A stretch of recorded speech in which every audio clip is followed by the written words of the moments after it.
attack, fast fatal heart impact, past painful scars. In fact, I blast tasteful bars and packs. I back up my actions, fact don't ask, grab reactions, jacked attack with every word, then act with class as they hear me snap. I got nothing to lose, cause I fought and felt the bruise. Now I'm not the one confused, call the shots and they produce. I ain't lost, I'm finally loose, pick a new silver excuse. I need the views to boost me to a new abuse of being used. Everybody wants a piece now, y'all can rest in peace now. You're dead to me, so peace out. Remember, you're discreet now. Get ready for defeat now. Your power. It looks quite interesting. I think I'll take it for myself. Now, hello everybody. This is Kirusho here. Now, let's begin. Midoriya jumps awake, and he immediately grabs his chest and his face, making sure that he is still there. Quickly grabbing his chest and then moving up to his face, before just running his hands up into his hair and taking a deep breath. That was not fun. He feels like he's having the same dream a million times, but it doesn't stop. So whatever's going on, it isn't easy to understand. Now, Midoriya, he quickly takes a shower and then puts on clothing as he gets out of his room and then walking to the library.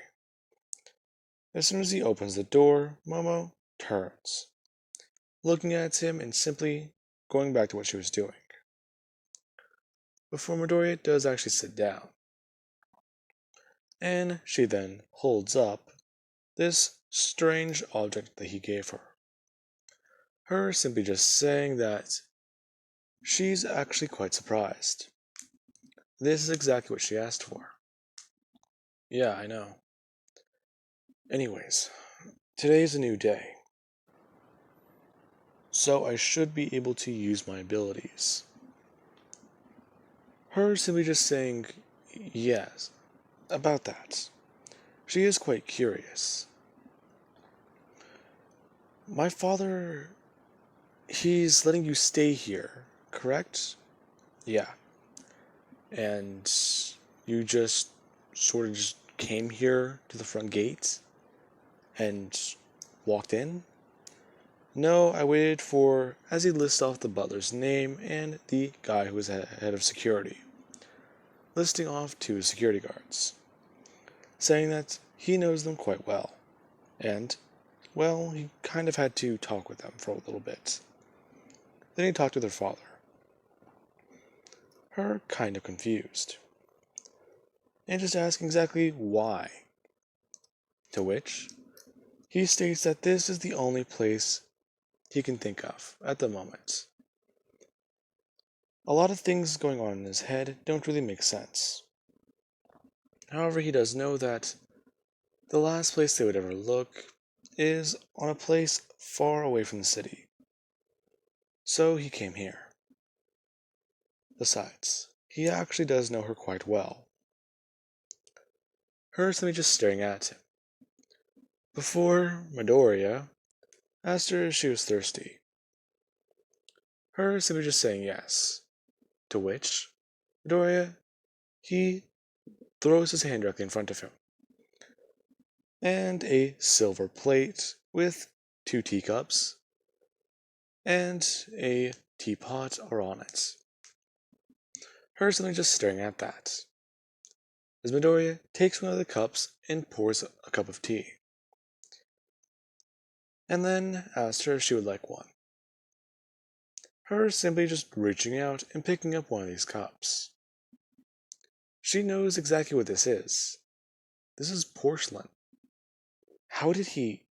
That was... To which she then picks up the teapot and pours the liquid out. Completely shocked. He could create liquids. Her trying to ask a million questions all at once about that quirk. If it's really reality bending. To which he tells her to look down at her book.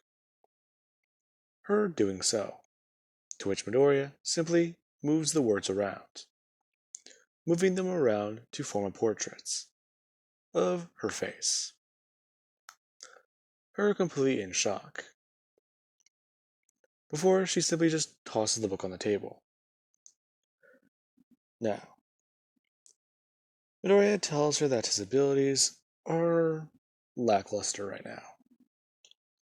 He's not too sure what he did, but he's probably going to sound crazy saying this.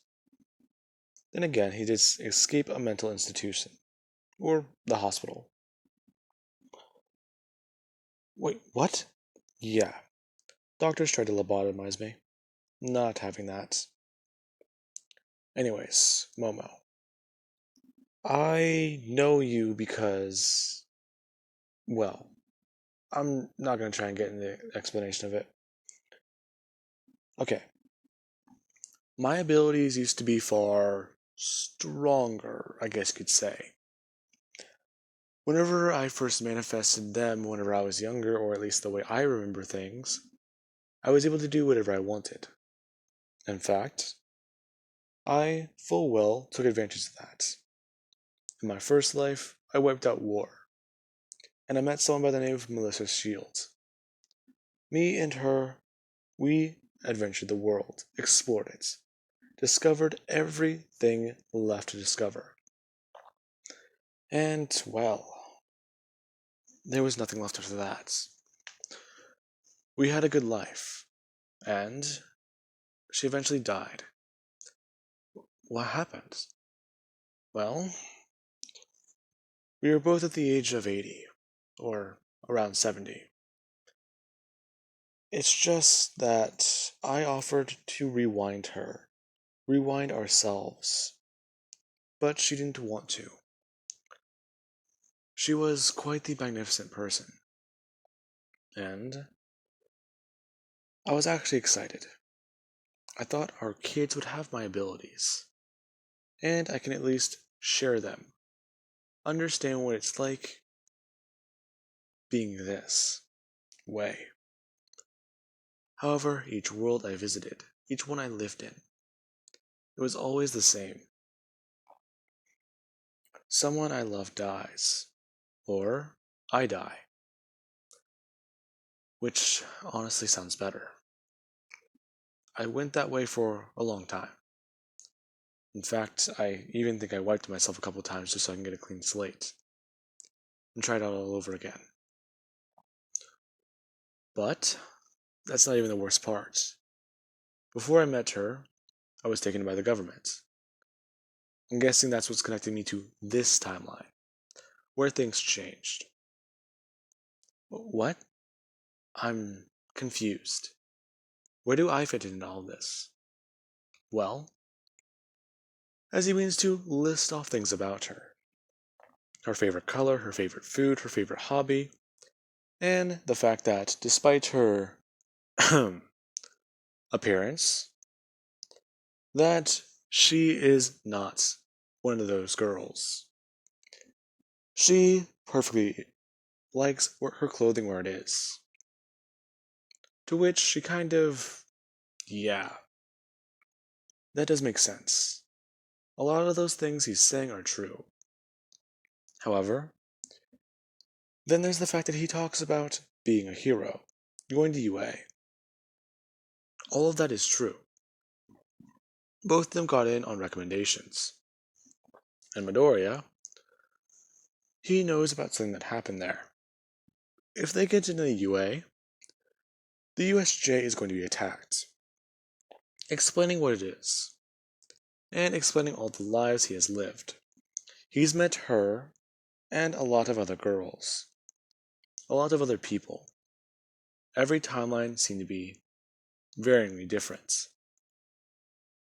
I am not too sure what I did, but sometimes there's a little bit of a tweak. Each one I visited just started getting weirder and weirder until I met something called the SCP Foundation. For a while, I thought they were normal.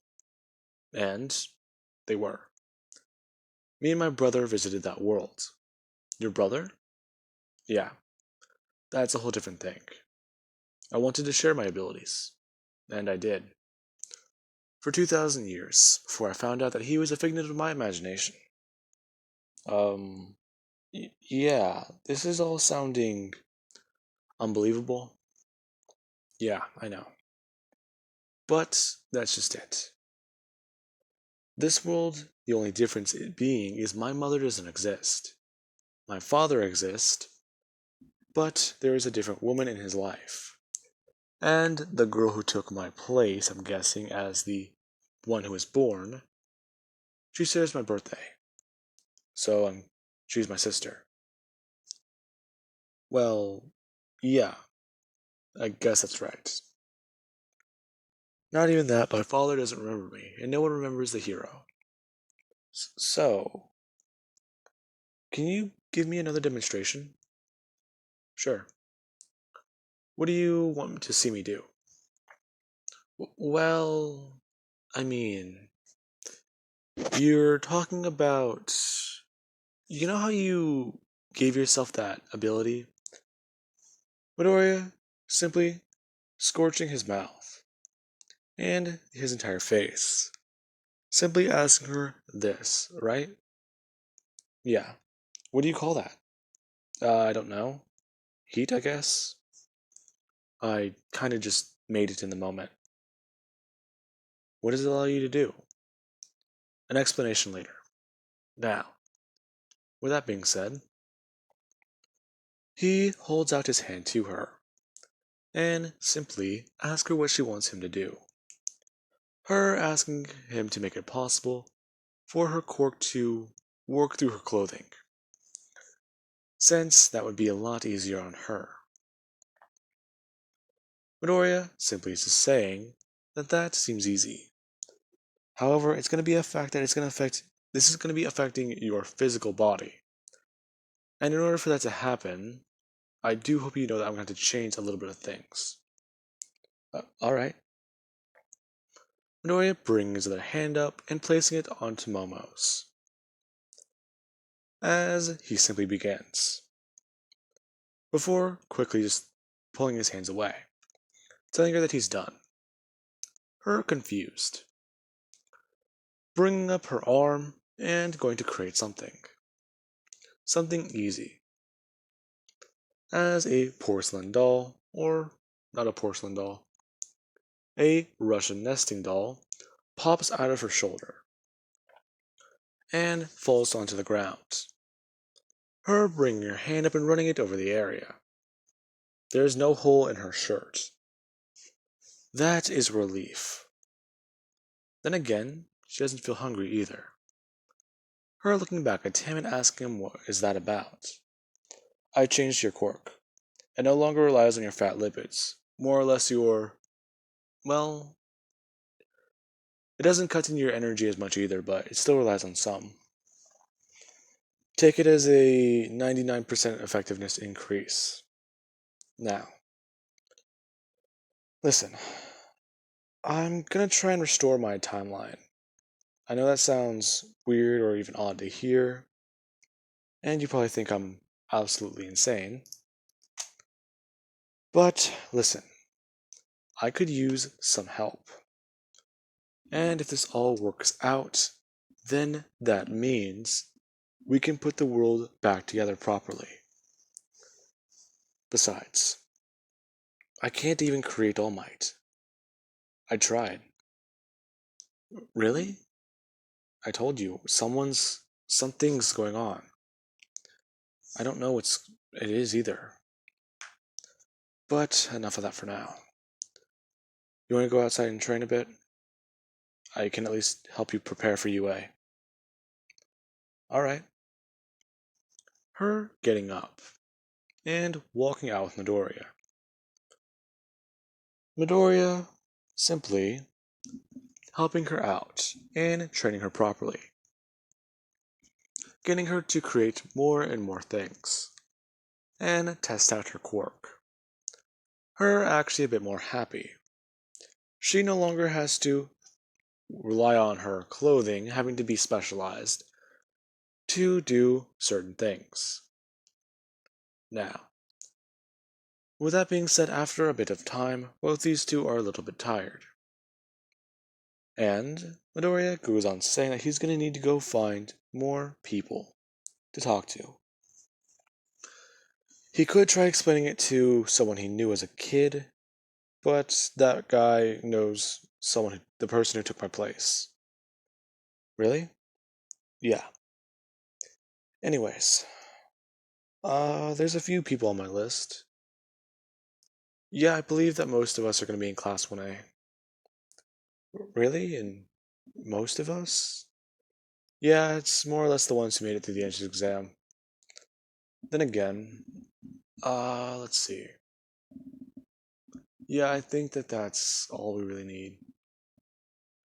I can try gathering most of you guys where I know you'll be at, then try and work my way up from there. Alright. Now, Midoriya takes off, leaving for a bit of time, until he does arrive at another place. Now, Midoriya, he arrives, surprise, surprise, outside of another manor, and going through a bit of the same process, walking past the men, altering their memories, and simply sitting down to talk with Sayako and Telly. Her being confused as to who he is, to which he can see the look on her face. She is analyzing every single detail, and going on to try and figure this out herself. She thinks that my quirk may have something to do with speed or strength. She thinks I probably overpowered her men. So, as Midoriya asks for Mr. Something and Mr. Someone Else to come in, both of them walking in behind Midoriya, completely throwing Sayako for a loop. To which he begins to state a couple things, and holds out his hand to tell her that he can give her an explanation. To which he does, showing her everything, along with his interactions with Momo, before she simply asks for a demonstration of her own, asking Midoriya to manipulate everything around his area of expertise, or to simply do something else, create a portal and fly through it. Both of those two quirks are very rare ones. If he can do both, then she will believe him. Midoriya simply just standing up, and holding his hand out to her, asking her if she is willing to take that bet. To which she does. As soon as she grabs Midoriya's hand, he levitates off the ground. And he actually does Superman carry her. Or, well, bridal carry, I guess you could say. Before simply opening up a portal in front of him, and flying through, as him and her are at a very high point. They are flying directly overhead of her house, and she does look down. Midoriya then handing her a pair of goggles, and a set of binoculars. There are very high winds up here, and she does look down to confirm that that is her house, before just asking him very loudly if they can go back now. To which Midoriya takes her back, and sets her down. Her very shocked, and trying to figure this all out. Then trying to get Midoriya to do more and more things, as he has to give her a full rundown. And well, yeah. He's beginning to feel the strain on his body. Simply running at a high speed here was exhausting, and his stamina is beginning to get a bit low. So he can at least try one more demonstration. As the next thing she asks is for a bit of a quirk alteration herself. Midoriya holding out his hands, and increasing her IQ a bit. Now, with that being said, she is a bit more surprised. Not only did he increase her IQ, but he took away the effect she had to do with it. She's now going to be this smart all the time. And she doesn't really even have to drink tea. She can, and it will only make things feel a bit more slow. In fact, it might slow down time, as you could say. So, that means that her brain will just work faster. Before Midoriya simply just creates a phone in hand and gives it to her, telling her to go to UA. Pick it whenever she gets set on the recommendations. And then he just walks away, creating a portal and heading back to Momo's place. Sayako still wanting to understand that. Reality bending, All Might, Endeavor being number 2, his mother not existing, and someone else taking his place. That is some bullshit, if she's ever heard it. Yet, yeah, everything she has seen from his point of view is true. Along with that, the boy created matter, and created a liquid. And then, surprise, surprise, that liquid was water that was flavored with tea. The dude straight up just created it out of thin air. He didn't have to do anything with it. Now, she is a bit interested in this guy, trying to figure it out in her head, before simply getting a board and beginning to write on it. Now, with that being said, I do believe that that will be a good point to leave this off of. And I do hope you guys enjoyed.